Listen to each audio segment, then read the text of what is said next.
High বন্ধুরা, শুভ সকাল। কেমন আছো সবাই? আশা করছি সকলে অনেক বেশি ভালো আছো। আমরাও না বেশ ভালো আছি। তো আমরা হাউসওয়াইফরা, গৃহিণীরা সকাল সকাল আগে আমাদের কাজ থাকে বিছানাপত্র গোছানো, তো সেটাই করছিলাম। আর যেহেতু সকাল 6টা 6:30 থেকে ব্লগটা কন্টিনিউ করছি, তো বুঝতেই পারছো এখন কতটা পরিমাণে বাইরে রোদ্দুর রোদ্দুর ভাব চলে এসছে। আর এত পরিমাণে আকাশটা পরিষ্কার যে পুরো সারা ঘর লাইট লাইট মতো অবস্থা। দেখো কতটা বেশি ঝকঝক চকচক করছে। তবে ঘরের মধ্যে আলো পড়লে কিন্তু বেশ ভালো লাগে, কারণ এই ঘরটা পুরো আলোয় আলোকিত হয়ে থাকে। খাটপত্র বিছনাগুলো চকচক করে। ঘরে আলো না থাকলে কিন্তু সেটা দেখতে মোটেও ভালো লাগে না। যাই হোক, খাটটা তো আমি এখন গুছিয়ে নিলাম। গরমকালে খাট গোছানো বলে কথা, তেমন কিছু তো আর ভাস করার নেই। শুধু যে বালিশ টালিশগুলো আছে সেগুলো একটুখানি সুন্দর করে গুছিয়ে নিলাম, নিয়ে বিছনাটা টান টান করে গুছিয়ে নিলাম। কার কার ভালো লাগছে অবশ্যই কমেন্ট করে জানিও। তো দেখো এখন তারপরে যে গামছা টামছাগুলো সকালে মুখটুক মোছা হয়েছে, ব্রাশ করার পরে ঈশাকে মুখ মুছিয়ে দিয়েছিলাম, সেগুলো গোছালাম। আর এ ঘরে খেলা করতে করতে অনেকগুলো জিনিসপত্র এক জায়গায় করে ফেলেছে, তো সেগুলো আমি সুন্দর করে গুছিয়ে তক্তপোষটা একটু পরিষ্কার করে টান টান করে গুছিয়ে নেব। গোছানো গাছানো জিনিস সবারই কিন্তু অনেক বেশি ভালো লাগে। তো যাই হোক, এখন তো আমার এই ঘরের খাটটা গোছানো হয়ে গেল, ও ঘরটাও পরিষ্কার পরিচ্ছন্ন হয়ে গেল। তো বাকি এখন শুধু ঝাড়ু দিয়ে নেওয়া। তারপরে কিন্তু অনেকটা বাসন পড়েছে, তো সেগুলো নিয়ে যেতে হবে পুকুরে মাজতে। তো তোমাদের সঙ্গে সেটাও শেয়ার করব।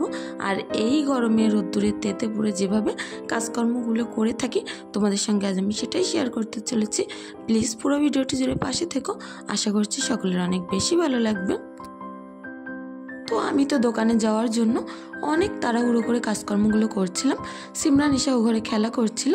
সিমরান কিন্তু ঈশাকে এখন সিলেট নিয়ে লেখাচ্ছিল, আর আমি এদিকে কাজকর্মগুলো করছিলাম। ভাবলাম যা পারে করুক, অন্তত কাজটা তাড়াতাড়ি করে নিই, তারপরে কিন্তু ওদের দুজনকে সুন্দর করে খেতে দিয়ে দেবো। আর বাড়ি থেকে তো খেতে দেওয়া সম্ভব হবে না, কারণ বাড়ি খাওয়া দাওয়া করতে গেলে সকাল 9টা অনায়াসেই বেজে যাবে। তো যা হোক, বাড়ি থেকে যেমন তেমন প্রকারে কাজকর্মগুলো গুছিয়ে দোকানে চলে যাব, ওখানে টুকিটাকি কিছু খাওয়া দাওয়া করব। তো দেখো রান্নাঘরটাও চলে আসলাম।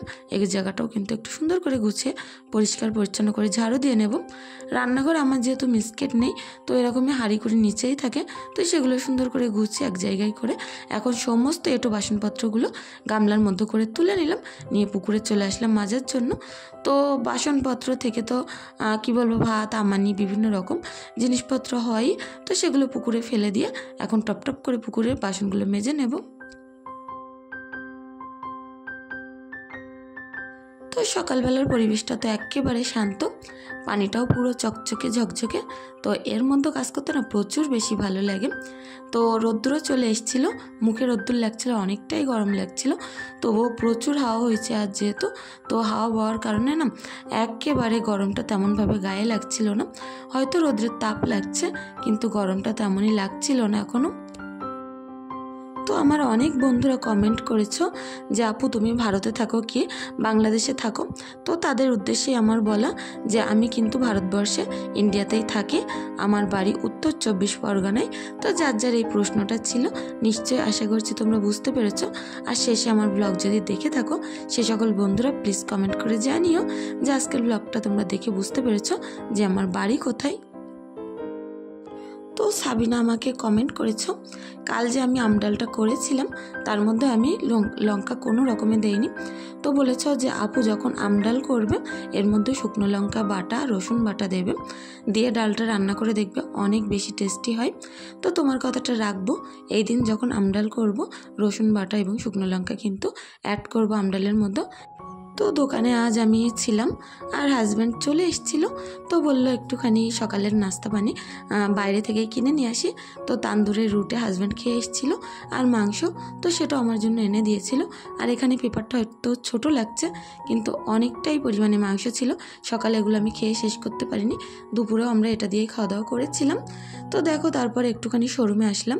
এখানে আসলাম যে আমাদের দোকানের ফ্রিজটা অনেকটাই ছোট হয়ে গেছে, তো সেটা যদি এক্সচেঞ্জ করা যেত, আর এক্সচেঞ্জ না করা গেলেও আর একটা ফ্রিজ আমাদের লাগবে।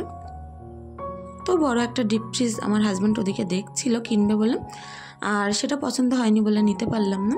আর এদিকে দেখো কত জিনিসপত্র এখানে আছে। এখানে আসলে না মনে হয় সংসারের অর্ধেক জিনিসপত্র পাওয়া যায় আর অনেক বেশি মনটা ভালো হয়ে যায়। আমাদের মেয়েদের তো সংসারের এই সকল জিনিসপত্রের প্রতি একটু আলাদাই মায়া মহব্বত থেকে থাকে আর আলাদাই একটা চাওয়া পাওয়া থাকে।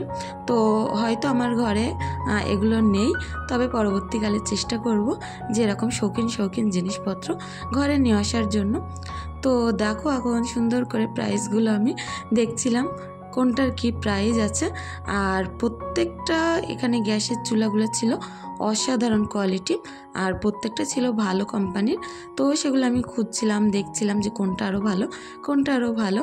আর ওদিকে এসে কিন্তু ফ্রিজের মধ্যে ঢুকে গেছে। দেখো ফ্রিজের যে লাইনটা ছিল অনেক দূরে ছিল, তো ঈশাকে তো আমি খুঁজে পাচ্ছিলাম না। আর খুঁজতে দেখলাম যে ও কিন্তু ফ্রিজের এই শাড়িটার ভিতরে চলে এসছে। ও না প্রচুর আনন্দ করছিল, কারণ ও যখনই আসে তখন এরকম ফ্রিজ জিনিসপত্র অনেক বেশি ঘটে। আর এখানটায় আছে শুধু ওয়াশিং মেশিন, তো এগুলোও দেখছিলাম। আমাদের মেয়েদের বললাম না সংসারের জিনিসের প্রতি একটু আলাদাই টান মায়া থাকে। তো আমি এই সকল জিনিসপত্র দেখছিলাম আর আমার হাজব্যান্ড ও তো কাজ মেটাচ্ছিল। ঈশা এদিকে রাস্তার গাড়ি ঘোড়া দেখছিল। তো যাই হোক তারপরে চলে আসলাম বাড়িতে। আর বাড়িতে এসেই বললাম না যে সকালের মাংস এনেছিল অনেকটাই আছে, তো ভাবলাম দুপুরবেলা আর কী করতে রান্না করব, শুধু একটুখানি ডিম ভাতে ভাত করলাম। আর ওদিকে কিন্তু মাংস আছে, কালকের ফ্রিজে অনেকগুলো সবজি টবজি আছে, তো সেগুলোই বের করে আজ খেয়ে নেব। আজ রান্নার আর কোনো ঝামেলা নেই, তো ভাবলাম রান্নার ঝামেলা তো নেই, তো আজ একটু রান্নাঘরটা ডিপ ক্লিনিং করে নেওয়া যাক। আমরা মেয়েরা না যেদিন আমাদের অন্য কাজ রান্নাটা তো রোজই থাকে, রান্নাটা যেদিন না থাকে সেদিন কিন্তু আমরা অন্য কাজ খুঁজে নিই, কিন্তু বসে থাকতে মোটেও ভালোবাসি না। সবসময় একটু চেষ্টা করি সংসার ধর্ম গুছিয়ে করার জন্য।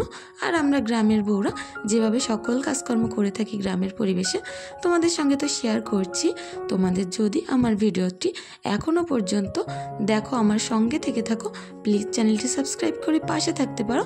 আর যারা আমার চ্যানেলটি সাবস্ক্রাইব করে রেখেছো তাদেরকে তো অসংখ্য ধন্যবাদ। তো আমার মুরগিদেরকেও আমি এদিকে খেতে দিয়ে দিলাম। ঈশার জামা প্যান্ট ছিল সেগুলো কেচে পরিষ্কার করে মেলেও দিয়েছি। এখন চলে আসলাম রান্নার ঝামেলাটা নেই, তো সেই কারণে রান্নাঘরটা পরিষ্কার করতে। আর এই থাকাটার উপরে তেলের যে বোতল, তারপরে বিভিন্ন জিনিসপত্র তেলের জগটগ রাখা হয়, তো প্রচুর পরিমাণে তেল চিটে হয়েছে। তেল যদি বোতলে মুখ আটকে রাখা হয় না এতটা তেল চিটে হয় না, কিন্তু আমি দেখেছি যখনই কোনো জগে কিংবা জারে রাখি তখনই এরকম থাকাগুলো পুরো তেল চটচটে ভাব হয়ে যায়, তার উপরে ময়লা পড়ে আর পুরো কালো কালো একটা ছোপ ভাব হয়ে যায়। তো রান্নাঘরের থাকা থেকে সমস্ত কোটোকাটা নামিয়ে নিয়েছি। এখন থাকাগুলো ডোলে অনেকক্ষণ যাবত ধরে ঘষে পুরো চকচকে করে নতুনের মতো করে নেব। রান্নাঘরের জিনিসপত্র নোংরা হলে একেবারে আমি সহ্য করতে পারি না, যতক্ষণ নোংরা হয় তখনই পরিষ্কার করার চেষ্টা করি। কিন্তু এই র্যাকে যেহেতু কম করে হলেও 2 গামলা আমার কৌটোকাটা আছে, তো ভাবছিলাম ভয়ও লাগছিল যে এটার থেকে যখন আমি পরিষ্কার করতে যাব তখন ওই কোটোকাটাগুলো পরিষ্কার করতে হবে। আর এর জন্য কিন্তু বেশ বড় একটা সময় আমার হাতে নিয়ে লাগতে হবে। যেহেতু হাজব্যান্ড আজ দোকানে আছে, আমি বাড়িতে আছি, তো খুঁটিনাটি এই কাজগুলোই আজ আমি করে ফেলবো। এগুলো হয়তো খুঁটিনাটি আমাদের মনে হতে পারে, কিন্তু বড় কাজের সমান এই কাজগুলো। তো যাই হোক এখন সুন্দর করে থাকাটা আমি মেজে পানি ঝরিয়ে ওদিকে রেখে দিলাম। আর দেখো 2 গামলা কিন্তু আমি এদিকে যে কোটোকাটাগুলো এনেছি, তো প্রত্যেকটা কোটোকাটার গা আর মুখটুকগুলো একটু ডোলে সুন্দর করে ধুয়ে নেব। আর যেগুলো কোটোকাটাগুলো একটু ভিতরে ময়লা হয়েছে সেগুলোর মুখ খুলে তো ভিতরটাও মাজতে হবে। তো এইভাবে আমি কিন্তু ছোটোবেলার আমার মাকে পরিষ্কার করতে দেখতাম। প্রত্যেকটা কোটোকাটায় মশলা থাকতো, কিন্তু রোজ রান্নার শেষে মশলার কোটোগুলো মেজে পরিষ্কার করে মুছে নিত।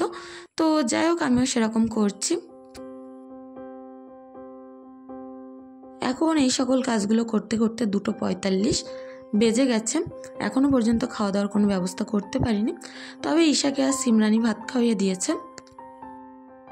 আর সিমরানও ভাতটা বেড়ে নিয়ে আজ একাই খেয়ে নিয়েছে সুন্দরভাবে। তো আমি ভাবছিলাম যে ওরা যখন খেলা করছে খাচ্ছে, তো আর বেশি টেনশন করে লাভ নেই, কাজগুলো আজ আমি করেই ছাড়বো। অনেক বড় একটা কাজ এটা বলতে পারো, যেটা করতে গেলে অনেকটা ভয়ও লাগে, কিন্তু আজ আমি এই কাজটা সফল হলাম যে অনেকটা তাড়াহুড়ো করে কাজগুলো আমি করে নিতে পারলাম। কারণ এরকম কোটো কাটা যখন বের করা হয় না, ঈশা প্রচুর পরিমাণে জ্বালাতন করে, সবগুলো কোটো কাটার মুখগুলো খুলে ছুঁড়ে ফেলে, আর রান্নাঘরের যে অবস্থা করে সেটা তো আর বলার কথা নয়। তবে আজ এই কাজগুলো করতে করতে ও মাত্র একবারই এসেছিল, কিছুটা ছোলা ফেলেছিল, ফেলেই দৌড় মেরেছিল, আর আসেনি। তো আমি সুন্দর করে কাজগুলো তো করে নিলাম। ঈশা সিমরান ওদিকে ও ঘরে খেলা করছিল, আর আমি কোটো কাটাগুলো মেজে একটা একটা করে এখন উপর করে নেব। প্রায় প্রত্যেকটা কোটোয় ভিতরটাও মেজেছি, আর যেগুলো অনেক অনেক মশলা আছে সেগুলো শুধু গা আর মুখটা মেজেছি। তো এখন কোটো কাটাগুলো সুন্দর করে পানি ঝরানোর জন্য এই র্যাকেই আমি রেখে দেব, কারণ অন্য কোনো র্যাকে অন্য জায়গায় রাখলে ঈশা কিন্তু সব পেরে পেরে আবারও নোংরা করবে। তো এটা যেহেতু অনেকটাই উঁচু আছে, বেশিরভাগ কোটোগুলো উপরেই রাখছি, আর কম ভাগগুলো আমি এই থাকাগুলোই টপ করে রেখে দেব। আর পরে যখন মাল মশলাগুলো ভরে নেব তখন আবার জায়গার জিনিস জায়গায় সুন্দর করে গুছিয়ে গুছিয়ে রাখবো। তো ভাতটা ওদিকে উতলে গেছিলো, আমি গ্যাসটা বন্ধ করে রেখেছিলাম, রেখেই কিন্তু এই কাজগুলো করছিলাম। আর আজ ভাতে পানি একটু কম দেওয়া হয়ে গেছিলো, যার কারণে ভাতটা উপর দেওয়া লাগেনি, সুন্দরভাবে অল্প পানির ভিতরে রান্নাটা হয়ে গেছিলো। তো যাই হোক, এখন আমার কাজগুলো প্রায় হয়ে এসছে, শুধু রান্নাঘরটা একটু ঝাড়ু দিয়ে মুছে নেব। তোমরা হয়তো মেঝেটা দেখে অতটাও বুঝতে পারছো না কত নোংরা হয়েছে, কিন্তু প্রচুর বেশি ধুলো বালি নোংরা আর তেল চিটচিটে একটা ভাব হয়ে গেছে। তো যাই হোক, সে তার উপর দিয়ে দবিয়ে দবিয়ে বারবার জিনিসপত্রগুলো গোছাচ্ছিলাম, তো কাদা চটচট করছিল। তো আগে আমি ঝাড়ু দিয়ে তো ময়লাগুলো বের করে এক জায়গায় করে নেব, তারপরেই কিন্তু জায়গাটা মুছে দেব। তো মুছতে মুছতে হাজব্যান্ড চলে এসেছিল, তো খাওয়ার জন্য অনেকটা পরিমাণে ব্যস্ততা লাগাচ্ছিল। তো ভাবলাম যাই হোক, যেমন তেমন করে মুছেই আগে আমি স্নানটা সেরে আসি, তারপরে হাজব্যান্ডকে খেতে দেব। দুটো ঘর মোছার প্ল্যান ছিল, কিন্তু খাওয়ার পরেই আমি মুছেছিলাম, আগে আমি মুছতে পারিনি। বললাম না, হাজব্যান্ড বাড়িতে চলে এসছে, ওকে খেতে দিতে হবে, সেই তারাই আমি তাড়াহুড়ো করে স্নানটা করে এখন দেখো এদিকে ভাত, তান্দুরির রুটি সেই সকালের, আর মাংস ছিল, একটু ডাল ছিল, ডিম সিদ্ধ ছিল, একটু মিষ্টি ছিল, মাছ ঝোল ছিল, আর একটা থামস আপ ছিল। তো এগুলো দিয়ে আমরা দুপুরবেলা খাওয়াটাগুলো কমপ্লিট করে নেব। হাজব্যান্ডকে তো ওদিকে দিয়ে দিয়েছি, ডিম দিয়ে খাবে, আমি যে এক পিস মাংস আছে সেটা দিয়ে খাবো, আর মাছ ঝোল তো আছেই। যাক, বিকালবেলা আসলাম, এখন ঈশাকে নিয়ে গুছিয়ে গাছিয়ে একটু বাইরের দিকে যাব, কারণ কারেন্টটা কিন্তু বিকালে চলে গেছিলো, অনেকটাই গরম লাগছিল ঘরের মধ্যে। তো ভাবলাম ঈশাকে একটু গুছিয়ে, আর বিকালে যখন বেরোই তখন কিন্তু ওকে একটা করে ক্যাডবেরি, তা নয় একটা করে লজেন্স ওর হাতে দিতে হয়, কারণ বাচ্চা কাচ্চা না বাইরে গেলে অনেক বাচ্চারা খাবার খায়, আর সেটা দেখলে অনেক জ্বালাতনও করে, তো তার কারণে দিয়ে নিয়েছিলাম। তারপর আসলাম সন্ধ্যাবেলা, এখন সিমরান ঈশার জন্য একটু দুধ, আমি লিকুইড দুধ গুলে নেব, তারপরে কিন্তু ওদের দুজনকে একটু বিস্কুট দিয়ে খেতে দিয়ে দেব। নিজের না প্রচুর পরিমাণে খিদে পেয়ে গেছে, সেই যে সকালে রুটি আর মাংস খেয়েছিলাম, দুপুরবেলাও 2 পিস রুটি আর মাংস, আর রাত্রেবেলা এখনও পর্যন্ত অনেক রাত হয়ে গেছে, কিছু খেতে পারিনি। তো ভাবছিলাম একটু ঝাল ঝাল কিছু খাওয়ার জন্য, মচমচে কিছু, কিন্তু বাড়িতে অনেক রকম আইটেম ছিল, চানাচুর ছিল, কেক ছিল, বিস্কুট ছিল, ওগুলো খেতে ইচ্ছা হচ্ছিল না। তো ভাবলাম আবার একটুখানি চাল ভাজবো, আর একটুখানি আর ঝুরি ভাজা দিয়ে চাল দিয়ে মশাল তেল দিয়ে চাল ভাজাটা মাখবো, খেতে অনেকটা ভালো লাগে। তো এদিকে ওদেরকে খেতে দিয়ে দিলাম, তারপরে চালটা ভাজতে গিয়েও ভাবলাম আগে জামা কাপড়গুলো ভাজ করে নিই, তারপরে চাল ভাজাটা করব। তো প্রতিদিন তো এত জামা কাপড় কাচতে হয় আমার, সেটা আর বলে বোঝাতে পারবো না। দিনের ভিতর তো 3 বার মিনিমাম কাচতে হয়, একবার সকালবেলা উঠে ঈশার, তারপরে সিমরানের, আর তারপরে তো আমার জামা কাপড় আছে, ওর পাপার আছে। তো দেখো অনেকগুলো প্যান্ট ছিল এখানে, প্রায় 22টা মতো ঈশার প্যান্ট ছিল, আর আমার কিছু জামা কাপড়, সিমরানের কিছু, তো সেগুলো আমি সুন্দর করে একটা একটা করে ভাঁজ করে নিচ্ছিলাম। আর এই ঘরটাই অনেকটা শান্ত থাকে সন্ধ্যার পরে, কারণ এ ঘরে তো তেমন খেলার কিছু নেই, জিনিসপত্র নেই। সিমরান ঈশা ও ঘরে পড়াশুনো করে, খেলাধুলো করে, এ ঘরে তো আর আসে না। তবুও জামা কাপড় ভাঁজ করতে করতে ঈশা কিন্তু চলে এসেছিল, পাশে বসে বসে অনেক বেশি বকবক করছিল, আর আমি কাজগুলো সুন্দর করে গুছিয়ে নিচ্ছিলাম। এই কাজগুলো হয়ে গেলে তারপরে ঈশাকে আবার ঘুম পাড়াতে হবে, সিমরানের পড়া আছে অনেকগুলো, সেগুলোও কিন্তু সুন্দর করে কমপ্লিট করাতে হবে। তো দেখো যতগুলো জামা কাপড় ভাঁজ করছিলাম, সব থেকে বেশি ছিল এখানে ঈশার প্যান্ট, এত পরিমাণে দিনের মধ্যে ইস্যু করে, বলার কথা নয়।